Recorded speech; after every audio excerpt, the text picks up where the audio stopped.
Hi అండి. అందరికీ నమస్కారం. Welcome to my channel. ఈ వీడియోలో ఏపీ ప్రభుత్వ పెన్షనర్స్ అందరికీ ఇప్పుడే అందిన తాజా వార్త. పూర్తి వివరాలు వీడియోలో తెలుసుకుందాము. వీడియో అయితే ఎక్కడే గాని స్కిప్ చేయకుండా ఎండ్ వరకు చూసేయండి. అప్పుడే ఇన్ఫర్మేషన్ పూర్తిగా అర్థమవుతుంది. అలాగే వీడియో చూస్తున్న ప్రతి ఒక్కరు వీడియోకైతే లైక్ చేయండి ఫ్రెండ్స్. ఈ వీడియోని తోటి ఉద్యోగ పెన్షన్ మిత్రులతో అయితే షేర్ చేయండి. కొత్తగా మన ఛానల్‌ని చూస్తున్న వారు ఇంకెవరైనా సబ్స్క్రైబ్ చేసుకున్నట్లయితే వెంటనే మన ఛానల్‌ని సబ్స్క్రైబ్ చేసుకోండి. దీని ద్వారా నేను చేసే లేటెస్ట్ వీడియోస్ అన్నీ మీ వరకు రీచ్ అవుతాయి. ఇక ఆలస్యం చేయకుండా వివరాల్లోకైతే వెళ్ళిపోదాము. ఫ్రెండ్స్ ఇక విషయానికొచ్చినట్లయితే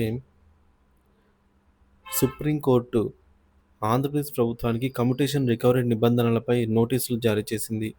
ఈ నోటీసు జారీ వెనుక ఉన్న కారణాలు, సంబంధిత చట్టపరమైన అంశాలనైతే ఇప్పుడు తెలుసుకుందాము.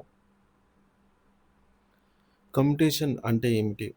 ఒక ఉద్యోగి పదవి విరమణ చేసిన తర్వాత పొందే అనేక ఆర్థిక ప్రయోజనాల్లో కమ్యుటేషన్ ఒకటి. ఇది ఉద్యోగికి రావాల్సిన పెన్షన్ మొత్తంలో కొంత భాగాన్ని ముందుగానే ఒకేసారి చెల్లించడాన్ని సూచిస్తుంది. సాధారణంగా ఈ కమ్యుటేషన్ మొత్తాన్ని 15 సంవత్సరాల వ్యవధిలో తిరిగి వసూలు చేయాలి అని నిబంధనలు ఉన్నాయి. అయితే వడ్డీ రేట్లలో వచ్చిన మార్పుల కారణంగా ఈ రికవరీ వ్యవధిని తగ్గించాలని డిమాండ్లు వెల్లువెత్తాయి. సమస్య ఎక్కడ మొదలైంది అంటే, భారతదేశంలో వడ్డీ రేట్లు తగ్గుతున్న నేపథ్యంలో 15 సంవత్సరాల రికవరీ వ్యవధి చాలా ఎక్కువని, 11 సంవత్సరాల 3 నెలల్లోనే కమ్యుటేషన్ మొత్తాన్ని వడ్డీతో సహా తిరిగి చెల్లించవచ్చని చాలామంది పెన్షనర్లు, పెన్షన్ నాయకులు వాదిస్తున్నారు.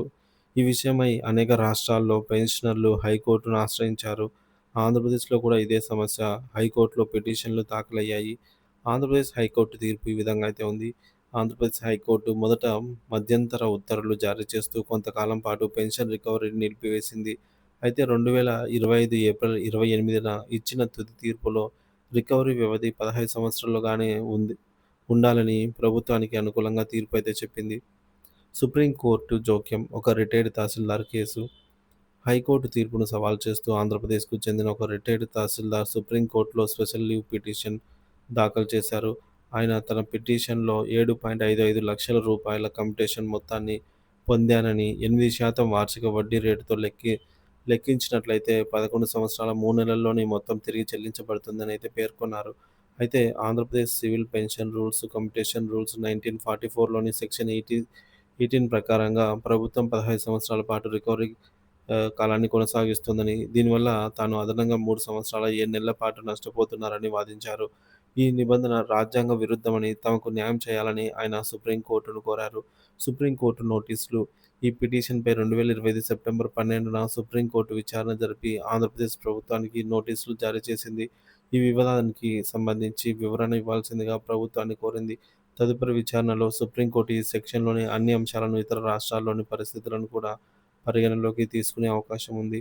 ఈ కేసు భారతదేశ వ్యాప్తంగా లక్షలాది మంది పెన్షనర్లకు సంబంధించి ఒక ముఖ్యమైన అంశం.